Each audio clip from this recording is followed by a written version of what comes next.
What is euthanasia? I'm not sure what that is. I haven't really looked into it. There was a few things that I've looked at, not like 100% on it.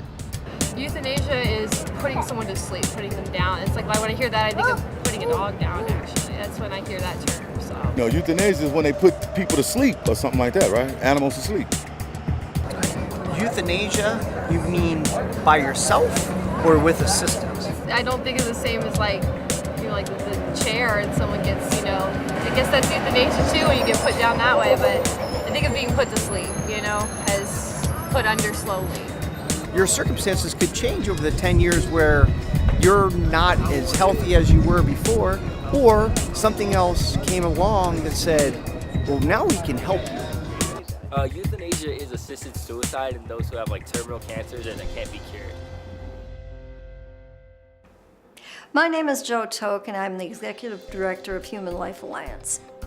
Healthcare is no longer what it used to be. There are dangers you need to be aware of.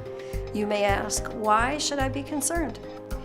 We are at a critical time in our history when stealth euthanasia is becoming ever more prevalent and the pressure to legalize physician-assisted suicide is happening globally. In order to make informed decisions, you need the unvarnished truth about this vitally important topic.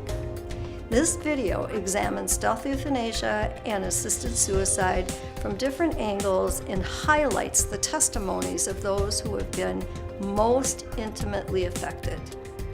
You need to be forewarned and prepared to take control of your healthcare issues. This information could save your life.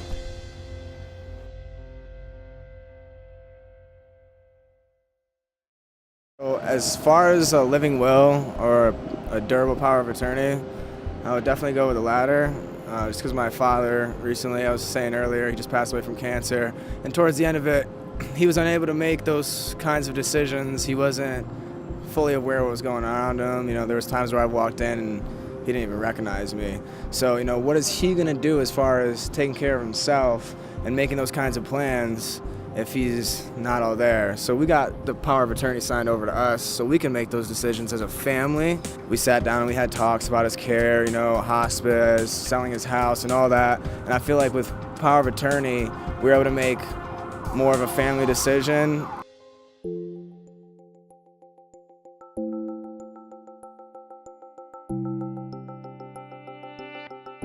My name is Julie Grimstad, and I've been a volunteer patient advocate for the past 30 years. There are certain medical documents that people should be aware of, and they're called advance directives for healthcare. The first one is something that we refer to often as a living will. You tell in writing what kinds of treatment you would want in certain circumstances. You do this ahead of time. It is not a good thing to say under what circumstances you would rather be dead in a written legal document. For instance, what would it mean to you if in your document you wrote, if I'm ever in an irreversible condition, I would not want to be provided with artificially administered nutrition and hydration or other life-sustaining treatment. It can mean all kinds of treatment. For instance, a ventilator may be something you need only temporarily. In fact, that's the way it's usually used to get a person over the hump when they've had a car accident and maybe their lungs have been damaged. They might put you on a ventilator and put you in an induced coma so that your lungs have a chance to heal. In those circumstances, would you want to refuse a ventilator or life-sustaining treatment because you were in a serious condition that without treatment would result in your death within 6 months? No. So we don't want to use a living will. The document that you want is called a durable power of attorney for healthcare, a document in which you name someone you trust to make decisions for you in the event you are unable to make decisions for yourself. But you don't want to sign the one that you're given in the hospital or the one that's provided in the state law. You want to sign one that's going to protect your life.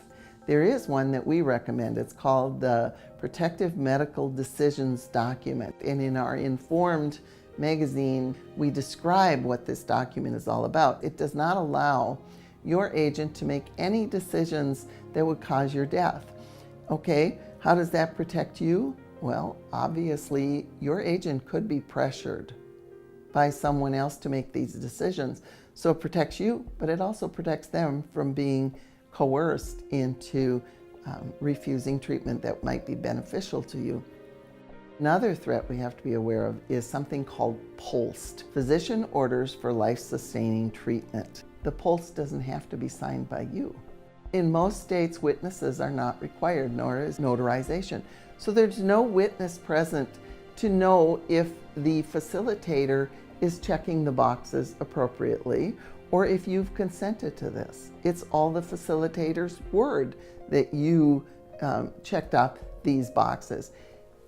This is a very frightening situation. How can they know for certain that these are your wishes if you haven't signed it if there were no witnesses and it was signed by a hospital employee? One question I'm often asked is, what questions do I ask my doctor? Or how do I know if I can trust my doctor? I suggest that before you sign up with any doctor that you make an appointment with him and interview him. Just talk to him about what his attitude is towards, say, providing nutrition and hydration to patients in certain situations, and what his basic ethical philosophy is. Even if you don't agree with him, he might agree to follow your wishes instead of his druthers when you are in a touchy situation.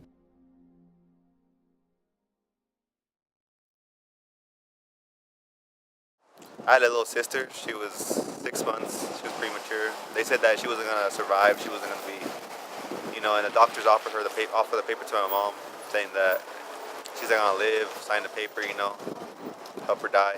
That's really, it's uncalled for. They get paid to take care of these people.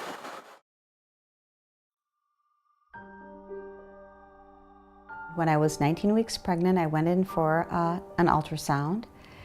And the doctor found some markers, and he said, we think your baby has a condition called trisomy 18. And I had never heard of it before. I asked what it was, and he said, it's similar to Down syndrome, trisomy 21, but more severe. And he said, you need to have an amnio. And I said, well, I don't want to risk hurting Peter. It doesn't matter to us if he has this or not. And he said, well, you'll have more choices if you find out. And I said, if you mean abortion, we're not going to abort our little baby. And he said, well, nobody carries these babies to term, and they don't live beyond 2 weeks. Well, the pregnancy continued, and then at 33 weeks, I noticed he had slowed down moving in the womb. And so they did an emergency C-section, and little Peter was born. He was 3 pounds 2 ounces, just a tiny little guy. They gave him great care up until day 2 of his life. And at that time, the test came back saying that he did have full trisomy 18. At that point, it was recommended that we stop all treatment and wrap him up in a blanket and hold him as he dies.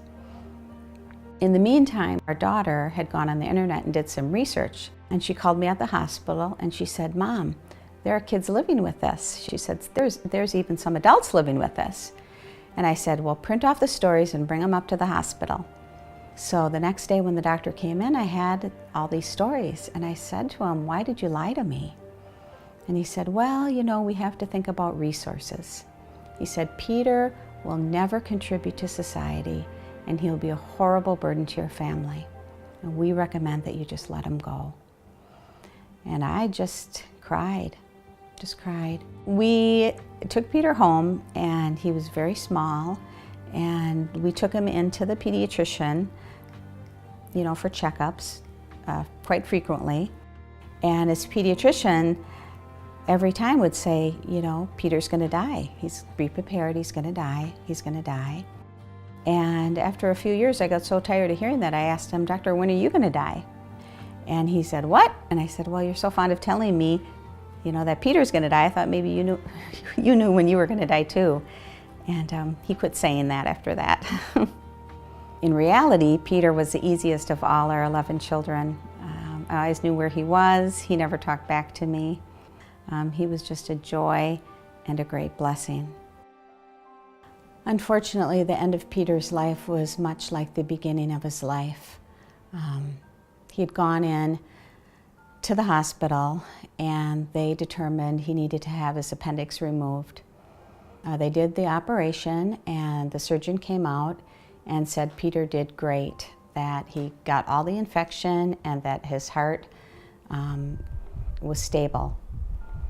The next day we noticed his abdomen was getting bigger and bigger and we asked the doctor what that could be. He ordered an ultrasound and he did it himself and he said that he saw air. And he also told us that Peter was filled with infection. And we questioned him and said, well, the surgeon said he wasn't, that he got all the infection. A couple hours later, after the ultrasound, Peter died.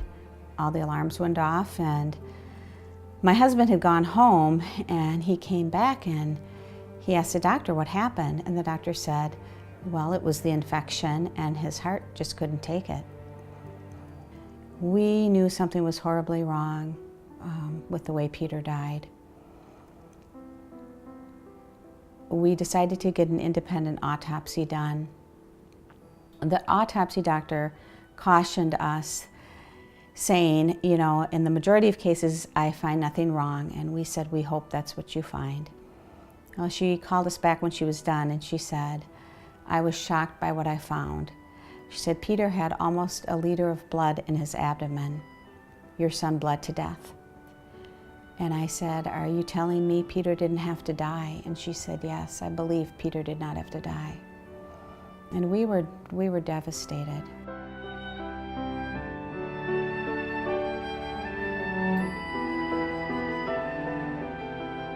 I think Peter still lives on in the ministry he inspired, and he still lives on in our hearts. We talk about him all the time. My prayer was always that he would die at home surrounded by people he loved, not die in a hospital at the hands of those who never could see the value of his life.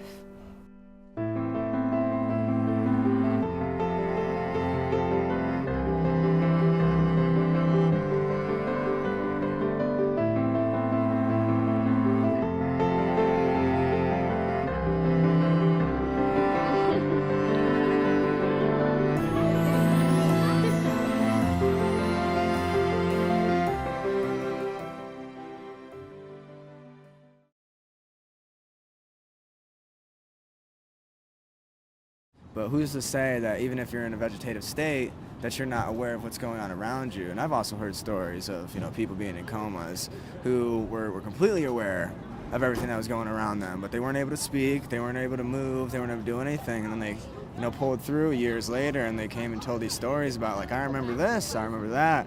And that makes me really think, you know, even if you're in a vegetative state, how can you say somebody's brain dead?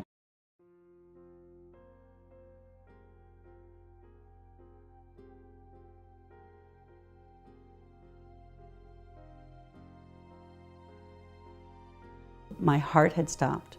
My breathing had stopped. I was, for all intents and purposes, dead unless they could revive me. I could feel pain. They had shocked me to bring me back, restart my heart. Boom, I was back. After that, I was in a coma. And I had awake and asleep times in the coma. Some people, they can still hear and understand things. They are still cognitive while they're in a coma. Other people have no memory of their coma. I'm one of those that I heard things. I could hear and understand what was going on. There was one particular nurse. She would talk to me. She would let me know what she was going to do. Her voice was gentle. And I just thought, this is a wonderful, wonderful nurse. While I was in the coma, I was not breathing on my own initially. I was not able to eat or drink, so I had IVs and I had a nasogastric tube. So they had a respirator which went through my mouth to keep me breathing. And they had a nasogastric tube that gave me nourishment and fluids. And these things sustained me. I remember another incident while I was still in the coma. And I heard a male voice. And he must have been a doctor, and there must have been a bunch of interns with him or something, because he says, this one is a sad case. Young woman, mother of 2 little children at home. Her husband is being completely unreasonable, though. He just isn't ready to let go. But so many people could benefit from her organs if he would just let her go. And I thought, you can't have my organs. I need my organs. There was another young man there, another younger voice, and he says, Doctor, is it appropriate to talk like this in front of the patient? And he says, hello, I just told you she's brain dead. This doctor diagnoses a patient as brain dead. This doctor sees the same patient and using different criteria says, no, they're not brain dead, they're simply comatose. Or they're maybe in a persistent vegetative state, or they have a variety of different diagnoses that they may apply to someone who is incapacitated because of some sort of brain injury or brain activity, a decrease in brain activity. Girls, when they get to that stage, they'll go through menarche, they'll start having periods, they'll go through puberty, and they'll continue to grow. A woman who's pregnant and is diagnosed brain dead can continue to carry her child and nourish that child and grow the child within her and give birth to that child. The whole process can still occur. Now, to say that this person is brain dead and yet all of these things are happening in this person, it's not possible, because these all are neurologically controlled processes. Digestion does not occur without the parasympathetic nervous system telling you to digest. Breathing does not occur without the sympathetic and parasympathetic nervous system controlling those. These are all processes that come from the brain. The true problem with organ donation is that the person is not able to voice their opinion at that time. If their organs are going to be harvested, they're being harvested from a person who cannot speak up for themselves. And in every other type of surgical procedure, we require informed consent. If I have my durable power of attorney for healthcare, and I have within that document and through my proxy, my power of attorney, I have indicated what I want to happen if this scenario occurs or that scenario occurs. That is, in a way, informed consent, because I have made known in advance what I would want if. The problem is only a tiny percentage of people really know what doctors mean when they say brain death. Most people don't realize that that's not true death. The heart is still working. The lungs are still working. The person's, as long as we nourish them, they'll stay alive, you know. The definition of brain death varies. You know, you ask this expert or that expert and they'll tell you different ideas of what constitutes brain death. So since it's subjective and not objective, it doesn't have an absolute truth. Can it be trusted at all as a true diagnosis?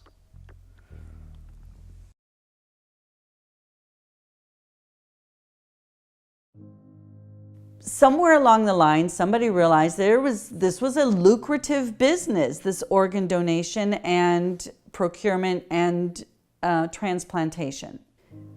When an organ transplantation takes place, there's a lot more than just the kidney that is the moneymaker. All right, the kidney, yes, the kidney has its price, it has its value. There was the cost of procuring the kidney. So there was a whole surgical team that helped get that kidney in the first place, right? And the facility in which that happened. And money is made by every person involved, every entity involved, including the hospital or the facility. In addition to that, when the transplantation occurs, when the organ is now transplanted to the next being, There's the transportation of that organ to its designated place. There's money made by the transporters. Then the new facility where the transplantation occurs, the hospital has to charge its fees, the cost of the operating room, all of the personnel involved, the anesthesiologist, the surgeon. Usually there's more than one surgeon in that type of a case. You have each individual person and entity that is not a person, like the corporation. They all get their share. It's mind-blowing the amount of money that can be made from taking one person's life. So whenever you see dollars come involved, somebody along the way is going to want more. If we can justify diagnosing someone with brain death for the purpose of taking their organs, and we make money from that, why can't we justify saving money by diagnosing the person with brain death, and then we're not obligated to take care of them anymore? My life was almost cut short. If the doctor had gotten his way, if he had been able to convince my husband that I was never going to recover, and they had harvested my organs and ended my life, I would not have seen my children grow up. I wouldn't know my beautiful grandchildren. I would not have ever become a nurse. I wouldn't have all the people I've cared for. When I'm teaching, every now and then I think of a real life experience that would reinforce the lesson I'm trying to teach. And I'll just say, would you like a story? And every time the kids, they love the stories. And they're all true, real life stories that illustrate a point that we are trying to teach. Stories are gifts, and I have been given a lifetime of stories that never would have happened had Dr. Anonymous had his way.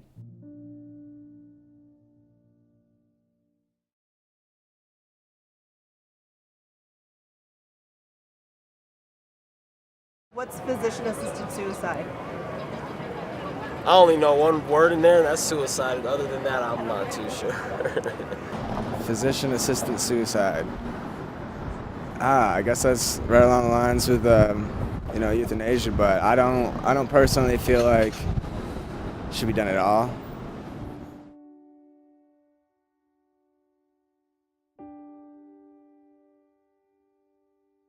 In 2005, I was diagnosed with glioblastoma multiforme, terminal brain cancer. Prior to being diagnosed, I was perfectly healthy. I was told that I had a sinus infection, and 7 days later, I ended up in the emergency room with a baseball-sized mass on my brain. The doctors told me that I had 3 to 12 months to live and to spend that time with my family and with my friends. I wanted to get that second opinion. I thought that the second opinion would be invaluable, and so I had asked our insurance company at the time, a large group health insurance company. They denied my request. I wasn't about to give up, so I was going to do whatever it took to go somewhere with the level of expertise that I felt like I needed to get that second opinion. After going to Kansas City, meeting with a neurosurgeon and a neuro-oncologist, I got good news. I found out that it in fact was operable. In the case of a glioblastoma, being operable is one of the most important things because it's very aggressive. It can double its size in just a matter of 10 days. I explained to the doctors in Kansas City when we got there the first part of December, and they said it was operable. We don't have insurance that's covering what's happening right now, the MRI, this visit. What I didn't know until that time is that there are actually graceful physicians out there. That neurosurgeon looked at me and he said, don't worry about, my part if we need to do the surgery prior to your new insurance. Very gracious, physicians, something that I didn't know existed. They're out there, and people need to know that. Utilizing the body as much as possible with its own defense mechanisms to defeat things that are foreign that are not supposed to be there. So I like it. It sounds innovative and I think it's something I'd like to pursue. And if you can create an environment that the tumor doesn't like to grow in. Right. When I heard about Brittany Maynard, the 29-year-old who lived on the West Coast, who was diagnosed with the very same thing I was diagnosed with at the exact same age, that she had chosen to have her physician prescribe a fatal bottle of pills to assist her in her suicide, I became very frustrated. I've seen many people, including some of Brittany's family members, that have hailed her and her decision as heroic. But I can tell you, as a long-term survivor of glioblastoma, the hero comes in choosing to fight to live. It's not easy to make that choice. I believe that it's much easier to maybe make a different decision, but it doesn't make that decision right. And people need to have hope, and I'm living, breathing proof that there is a reason to have hope. There is no doctor in this country that believed that I would live 11 years. Doctors can be wrong. My husband's biggest issue with the choice that Brittany Maynard made is that she called it death with dignity when she chose to take her life. Those of us that choose to fight, there's dignity there. Really, it's not even about that. It's physician-assisted suicide is what it is.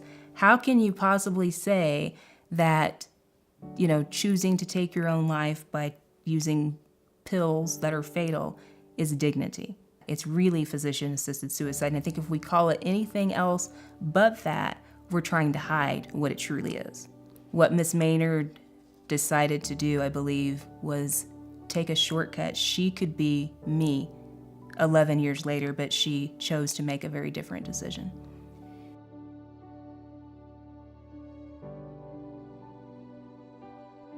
Had I chosen physician-assisted suicide 11 years ago, I wouldn't have been able to see our son grow up. He's now halfway through his junior year in high school. I've been able to meet countless people and share a message of hope. We all have a start date, none of us know the end date, but for me, it's about what do you do with the dash? And I think about all the lives, all the people that I've been able to impact that I never would have met had I made the decision to use physician-assisted suicide 11 years ago. People look at me and they would never know that I've gone through what I've gone through. People need to know that statistics are for groups of people, not individuals. Get informed about your diagnosis. Search online, tools that weren't available to me as much 11 years ago, because there are long-term survivors. There are people out there that are diagnosed that, again, have made it, have done well, but many doctors won't tell you that, either because A, they don't know, or B, they don't think you're gonna be that person. Everything I've been through in 11 years is worth it. Sharing my story is worth it if it means that one person's heart and mind is changed, and it means they don't make the decision to give up.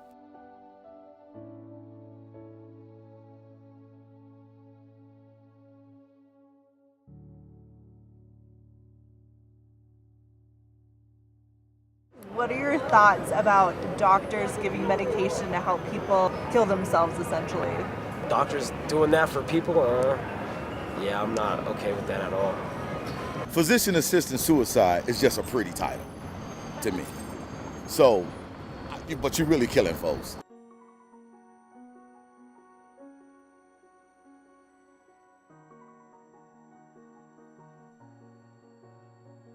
My name is Mark Pickup. I am married to wife Laree. We've been married for 43 years. We have 2 adult children and 5, soon to be 6 grandchildren. I was athletic and able-bodied. I had an upwardly mobile career. I was always very successful at what I tried to do. Extremely arrogant man, and just thought the world was my oyster. I woke up one morning and I was numb from the waist down. I was laying on the gurney and he was doing his paperwork, and I said, "What do you think it is?" And just as casual as you please, he closed up the file. He said, "Well, I'm pretty sure it's MS," and he walked out of the examining room. My grief was so profound and unimaginable, my sorrow was so sharp, my heartache was so deep, that my judgment became clouded. If assisted suicide had been available during the mid-1980s, if there had been Jack Kevorkian around back then, and if I had not been surrounded by the love of God and the love of my wife and family, I might have opted for assisted suicide. So here I was, 30 years old, diagnosed with MS. My area of work with the Canadian Civil Service was in the area of helping people with disabilities get employment. And yet it was my own disability that nailed me in the end. I found I just wasn't able to meet the rigors of my job. And so at the age of 38, I was put out to pasture on a disability pension. And I can remember praying, I said, God, why this? And with my hand on the Bible, I could swear. It wasn't audible, but it was as though it was audible. The message came through, you are mine. And I can remember thinking, what kind of an answer is that? I didn't even ask that question. But what I think what God was trying to illustrate to me was that nothing slips by his attention. Everything happens for a reason.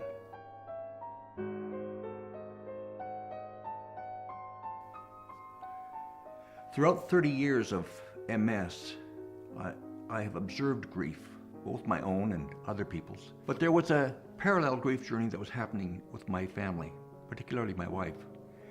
You must remember that she married a healthy man. She married an able-bodied man. She married someone who was so active. And now before her eyes, this man was changing. He was becoming someone different. That he was gone as surely as if I had died. She had to watch it all. And I can remember there were times when we would be so frightened that all we could do was lay in bed and hold each other. That was it. And pray. People need the freedom to grieve, to cry out, to say the most outrageous things and not be held to a death wish that they might have sought when they were at their lowest point. They need someone who will hold up their natural human dignity even when they've lost sight of it. That is where a sense of community can become from the ashes up into something vibrant and new.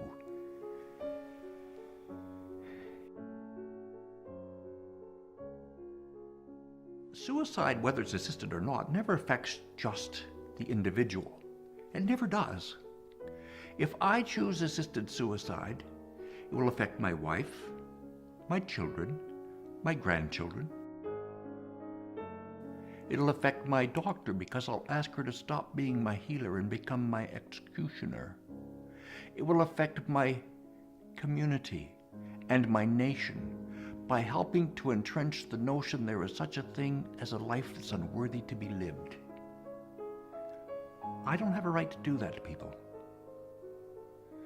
What I do have a right to is good, state-of-the-art palliative care. No matter how sick I become, I still have a responsibility to the common good of society.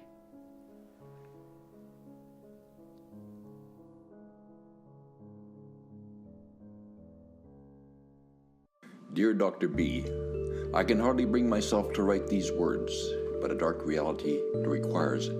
I'm referring to legalized assisted suicide. Should I ever request assisted suicide, I want you to refuse to help me. On this point, I am emphatic. Presume that I am speaking out of depression or that multiple sclerosis has begun to affect my mental state.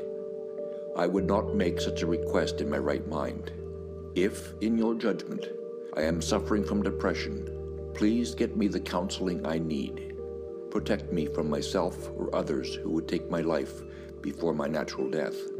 I have such a deep respect for you and for the proper application of your profession. In its Hippocratic tradition, I would not ask you to stop being my healer and become my killer unless my mental state and faculties were impaired by depression or disease. Sincerely, Mark Davis Pickup.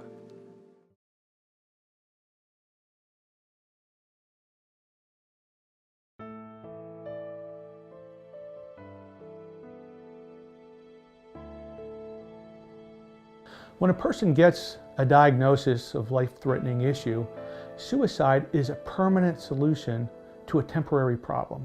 You know, there's so many other better treatments in addressing a person's psychological, relational, and spiritual spheres of who they are, and we really need to bring this expertise in spirit, mind, body, or holistic medicine to really help bring true compassion to this person's situation and really walk in this difficult time with them through the adversity.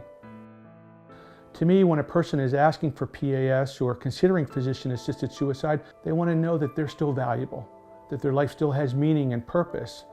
And so 96% of suicide attempts actually end in the person living, but they're so happy that their suicide attempt didn't work, and now they have purpose, they have meaning, and they can connect with God, with their loved ones, with their spouse and family in ways that are enriching and fulfilling. As a psychiatrist, I'm opposed to physician-assisted suicide. There's a lot of better ways to manage those situations when we bring expert care, especially psychiatric care, and true compassion into the situation. And so our science is limited in being able to help physical illness and disability at times, but we powerfully are able to help those that struggle with psychological and spiritual issues. And so the answer to somebody's struggles towards those difficult, adverse seasons of life, towards the end of life, is to really bring true compassion. And true compassion is when we come alongside and we give that person connection, value, purpose, and say, hey, you matter to us. So being able to sit down with them and do talk therapy and discuss some psychological, emotional, and spiritual aspects of what they're thinking and how they're processing life in this particular situation, but also possibly medications, and look at antidepressants or anxiety medications. And certainly we want to try to treat the medical issue that they have, because that medical issue might compromise their nutrition or their sleep or their overall strength and energy level to be able to look at life clearly, to be able to navigate this new season of life that they find themselves in. When caring becomes killing, how can anybody trust their doctor or psychiatrist? We need patients to be able to be open and honest, and we need to be able to have confidentiality and not share their information with other people. And so if we went to physician-assisted suicide and euthanasia today, it would be like going back to the dark ages of 2,500 years ago when this was happening. It's been tried, society's been there, and has said that's not the way we want to go. That's detrimental to people, detrimental to healthcare and the healthcare system, and they vetoed it, and we need to do the same today. Medical advancements that happened, cancers that were untreatable 10 years ago, now that are treatable and that are cured. But when we get a diagnosis like this, and we hear death as part of it, people get afraid and they start to, their mind just jumps to the worst case scenarios of what could happen, the loss of autonomy, the loss of control, debilitating your family and sucking the energy and hope out of them. Healthcare professionals are that last voice for those people that just don't have a voice, whether they be the unborn child, a demented patient, somebody in a coma or stroke, or temporarily incapacitated. The Euthanasia Society started in 1938 and progressed over the years with 12 name changes, from Final Exit, Hemlock Society, and now Compassion and Choices. They introduced the living will as a means to be able to allow the state to execute people. Their real agenda is to try to get voluntary and involuntary euthanasia passed. And as we give people the message, especially our young people, that society, that the authority feels that life isn't valuable anymore. There's no meaning, there's no purpose to life. Whether it's killing somebody with euthanasia or physician-assisted suicide, we're going to see devaluing of human life in forms of poor self-esteem, depression, anxiety, self-harm, cutting, bullying. When we start to treat people, look at ourselves and others as commodities or objects, it really demoralizes people and really impairs our society in profound ways. We need to value human life. Your own life and the human life of others is so important. And so as we look at suffering, as we look at people's struggle, we need to be able to really look at that. How do we address these things from a bio, psycho, spiritual approach? A really holistic approach where we look at the whole person and address their psychological, emotional, and spiritual spheres of who they are. These insidious programs of physician-assisted suicide and euthanasia are compromising that doctor-patient relationship. And you want a healthcare worker that is on your side, that's going to fight for you when the chips are down. So go to bat for your healthcare worker and look to protect them when these kind of legislation and laws come for your vote.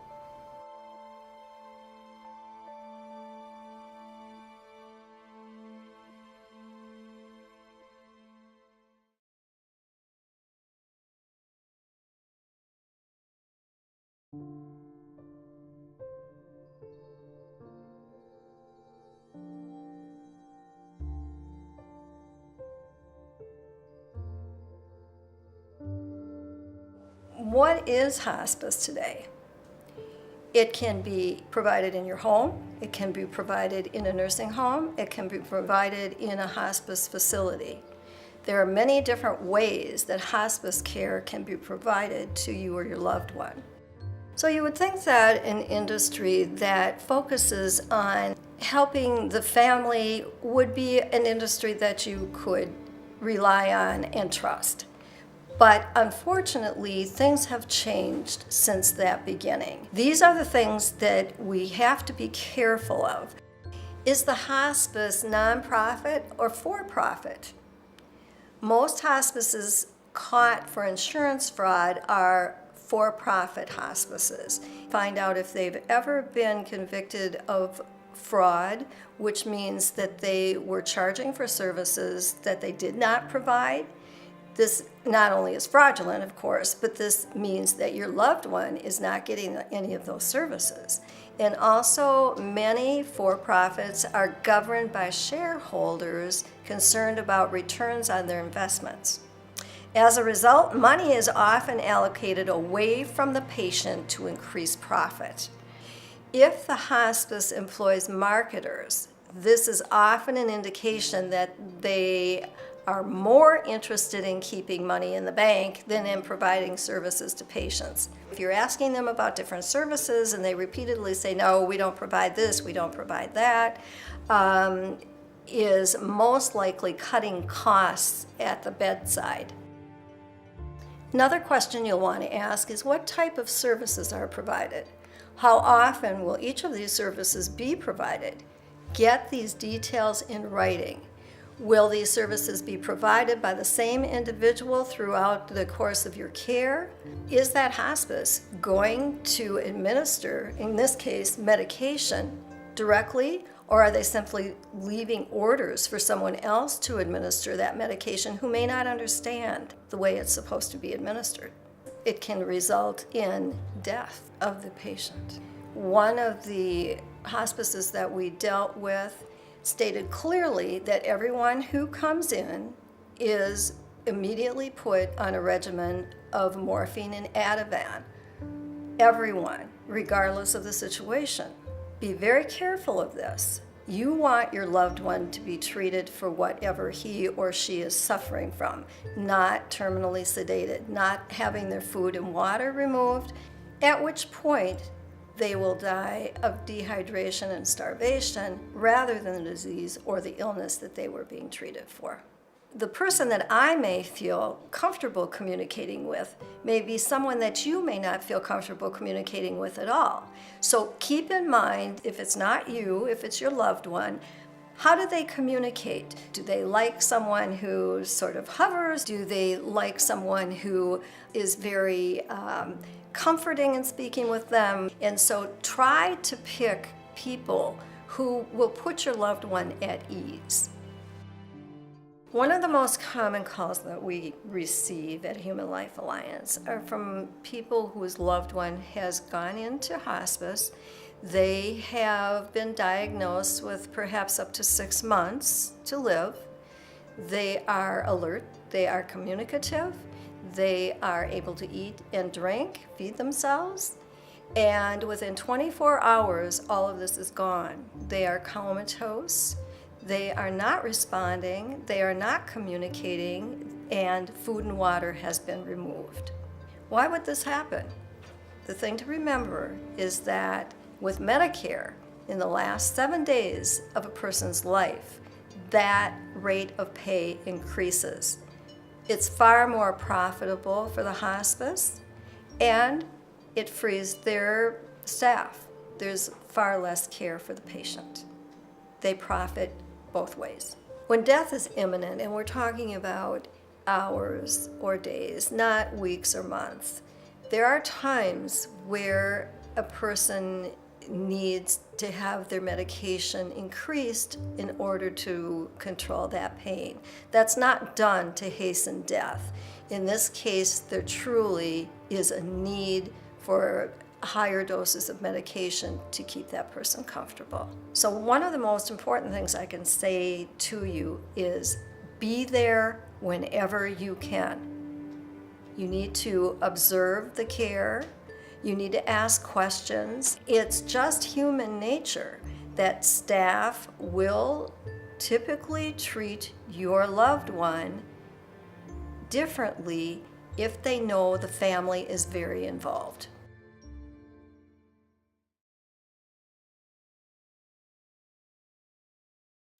At what point, if you're in the hospital, should you be refused treatment and care? Never. People are not money-making machines. It is inhumane to make money from someone who is sick and dying and needs care. Nutrition and hydration is another important thing that we need to touch on. And the reason that it's important is because that is the way that many people are being killed, literally killed, in healthcare situations today. Their food and water is being taken away, they're being sedated or given morphine to cover up to mask the pain that it causes. So you need to be aware of when it is acceptable, morally right, to take away food and fluids. Ella had a nothing by mouth order put on the end of her bed. Ella's daughter had come in from the East Coast and told the nurses that her mother wouldn't want to go to a nursing home. Her mother had a broken hip. So the nurses, without a doctor's order, put a nothing by mouth order on the mother's bed at the daughter's request. For 6 days, Ella cried for water, according to the roommate, and nobody gave her water because she had this NPO, or this nothing by mouth order, on the end of her bed. They assumed that she was getting ready for surgery or whatever, but nobody investigated. Ella eventually died of dehydration in a hospital in Minneapolis without any food and water for 6 days. That really woke me up. How could something like this happen in a hospital in the United States? It sounded like Nazi Germany or something. It didn't sound like something that would happen here. But it was true. All of this was true. And nothing happened to the hospital. We have to look at what is actually happening. If we take away food and fluids from this person, what will the result be? If the result will be that they die from dehydration and starvation rather than their underlying condition, it's the wrong thing to do. I want people to know that healthcare has become a threat to their lives in many instances. And I'm not saying we can't trust some doctors and some hospitals and some hospices and some palliative care specialists. What I'm saying is that overall medical ethics have changed.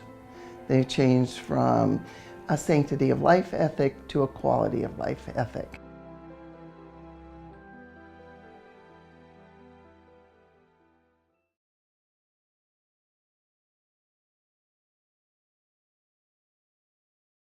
Physician-assisted suicide is dangerous, but one of the dangerous elements of it is when the law is put into effect, they have these safeguards.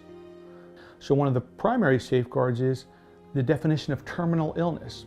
Terminal illness used to mean that somebody that was given a diagnosis that was going to end in death pretty soon. Now that's been expanded to be somebody that if they didn't get treatment, would they die? 15-year-old who's healthy but has diabetes, that could live 40, 50 years getting their insulin every day. Now that is considered a terminal illness because if they didn't get their insulin, they would die in a few days. So the expansion of the term terminal to go from somebody that just had maybe a few months to live to somebody who could live a nice full life for 40 years, that's a safeguard that's not being observed very well now. When the doctor does an evaluation, sees if the patient meets the criteria according to the law, prescribes the medication, and the person commits suicide, the reporting by the physician of all that is voluntary. So a lot of times it's not even reported. There is no documentation. So as we go back to explore, is this safe? Is it being handled properly? The reason why we talk about physician-assisted suicide being such a slippery slope is because of these safeguards and not knowing, are these safeguards being maintained or not. We know that some of them have been botched, where the person didn't swallow enough medication and they had to be rushed, to the emergency room in an ambulance. And whenever the person dies, as the physician, I'm asked to forge a death certificate, and instead of putting assisted suicide or suicide as the cause of death, I need to put what was the medical illness that they actually were suffering from, cancer, diabetes, whatever thing. So whenever that diagnosis is on there and it's not suicide, the police can investigate. So there's been situations where there's been conflict in a family, that one son felt that it wasn't suicide, that maybe the brother might have killed their parent. The other one says, no, dad took the medications on their own. Police can't investigate because the death certificate says they died of cancer, not because of suicide or attempted murder. Another safeguard is intractable suffering, put in there for the idea of pain that was intolerable.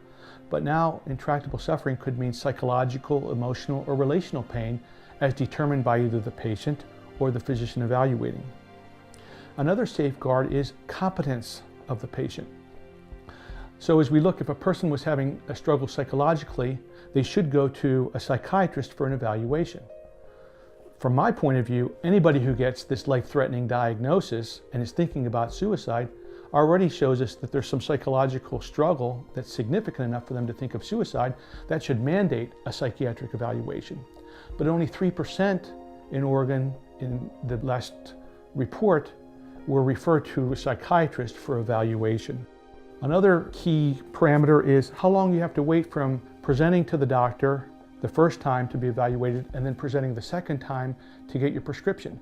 That's only 15 days. That's such a short amount of time to be able to allow a person to clear their head, understand what's going on, sort out their life situation, find other options for fullness and richness in life rather than just 15 days later, here's your prescription to kill yourself. After that prescription is given, there's no follow-up for that person. So that person might become incompetent because of their illness, but nobody's evaluating afterwards. They just have this deadly concoction of an overdose that they're given, and then that's it. There's no witness there at the death. There's no professional, there's no family member mandated to be there. So the only objective witness is killed in the process. So we don't really know what happens in most of these cases. So these safeguards, even though they're put in place technically to not allow the slippery slope of having more people included in this detrimental and deadly process, because the safeguards aren't mandated and they're very loose and there's voluntary reporting, we don't know if those safeguards are ever being observed. The slippery slope of physician-assisted suicide is so insidious and moves a little bit by little bit each time. And as we talked about the safeguards being relaxed, more people just fall under the umbrella of who's going to die next in this process, who they're going to include. In the Netherlands and Belgium, if a child is less than 1 year old and has a birth defect, they're allowed to euthanize that child. 20% of the ones that were recently euthanized in this past year were euthanized without parental consent. Parents didn't even have a say because the physicians thought that it would be too traumatic for the parents to have to make that decision. So they took that out of their hands. Could you imagine coming in, your baby is having a physical struggle in the hospital one day, you go home overnight and you come in the next day and your baby is dead because it was euthanized and you didn't even have an option or consent in the process. If you're still uncertain about physician-assisted suicide and euthanasia, what society would you like to live in? A society that protected life, that came alongside and connected, loved a person and cared for them? Or a society that killed a person, that didn't value human life and exterminated them quickly? As a psychiatrist, I would implore you to be cautious and extend care and love, because that's what you would want in these kind of situations.